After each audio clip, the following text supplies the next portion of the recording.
All right, let's dive in. We're talking about something huge happening right now across Asia. It's this digital renaissance, and it's completely tearing up the rulebook on what art even is.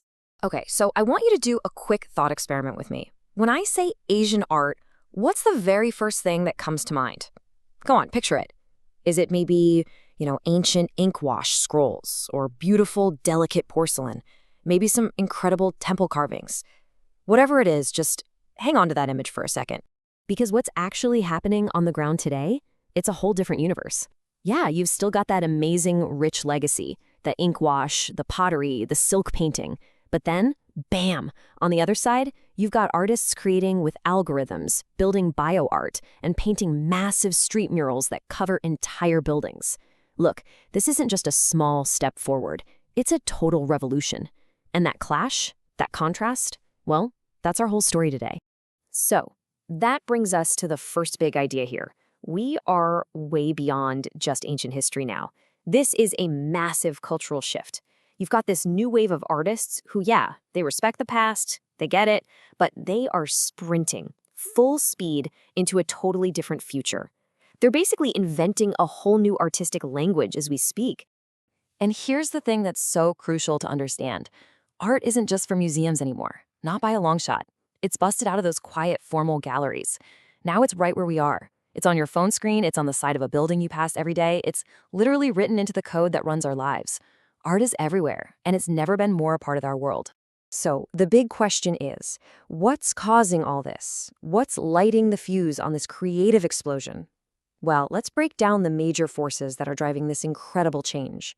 It's really this perfect storm of three things happening at once. First, you've got rapid urbanization. Cities are growing like crazy, and these new urban jungles become both the canvas and the topic for art. Second, we're all hyperconnected, right? An artist in Seoul can dream up an idea with someone in Singapore in real time. Ideas are just flying around instantly. And third, you put those two together and you've got a whole new generation born with a smartphone in their hand who are finding totally new ways to talk about who they are.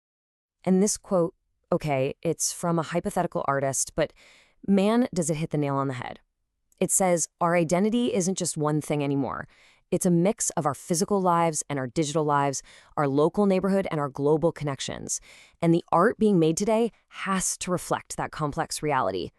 There's just no other way. Okay, so this is where it gets really fun. We've talked about the why, but now let's get into the what. What does this new art actually look and feel like? Let's dive into the wild new forms artists are using for their new canvases. I mean, the range here is just staggering. You've got digital sculptures that you can only see with a headset. You've got interactive installations that literally change as you walk through them. There are paintings being created by artificial intelligence. And then, of course, there's the whole world of NFT art and virtual reality experiences that completely immerse you. The artist's toolbox isn't just bigger, it has completely exploded. And if you look at the numbers, they tell a pretty stark story. When you break down what's popular, the digital stuff is just dominating. Look at that.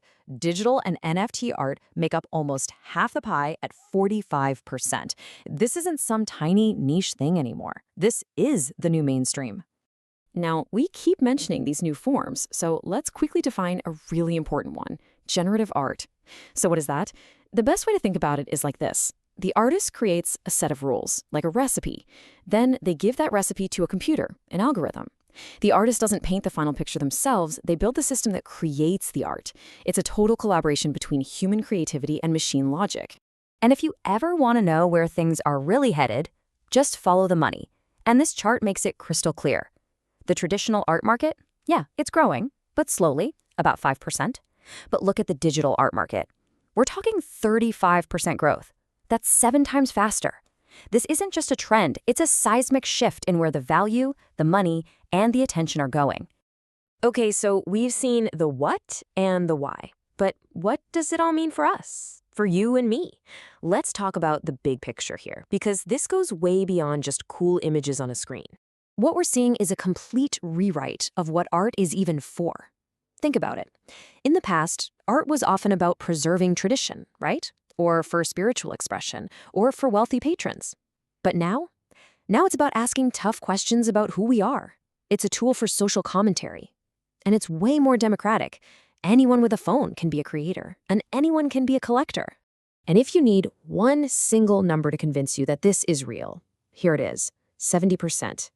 Just let that sink in. 70% of art buyers under 40 in Asia bought a piece of digital art last year. This isn't something that's going to happen. It's happening right now. It is the reality on the ground, and it's being driven by an entirely new generation of collectors. So I'll leave you with this final thought. They always say that art reflects the time it was made in. It's like a mirror to society. So my question to you is, what is all this new art, this digital, decentralized, deeply personal art, telling us about the future we're all stepping into? What does that reflection really show?